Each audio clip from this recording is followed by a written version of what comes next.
Kag sa number 1, water source sang barangay Mailom sa siyudad sang Bago ang apektado sang ashfall kasunod sang pagbuga sang bulkan kanlaon sa Sabado. 8 ka iban pagid nga barangay sa Bago na igo man sang ashfall.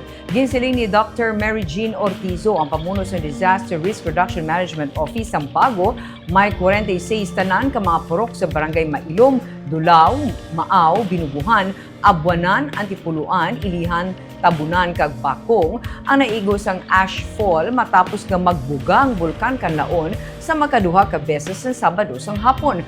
Magluwa sa ashfall, mabaskog man ang baho sa sulfur. Pero wala sang evacuation nga ginpatuman suno kay Dr. Ortizo.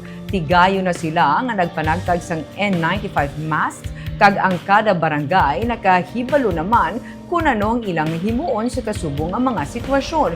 Ugaling kay spring o kung open ang water sources sa Mailom nga napahamtang mga 7 to 8 kilometers gikan sa bulkan, apektadong ilang nga supply sang tubig, rason nga may water rationing. Tigayon nga nagpadala ang probinsya sa water tanker with filtration system para mabuligan man ang apektado.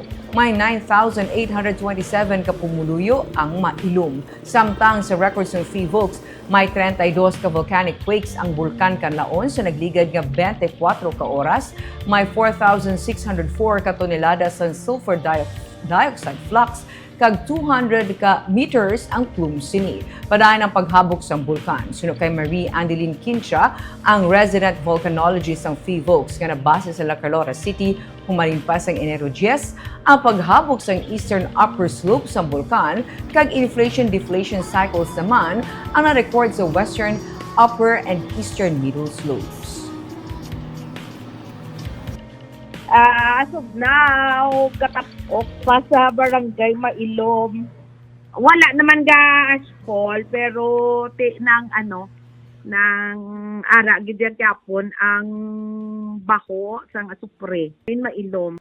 Ang tubig apektado, so subong nag-coordinate na kami sa City Health Office para sa wash team, water sanitation and hygiene nga cluster for them to conduct ang physico-chemical analysis.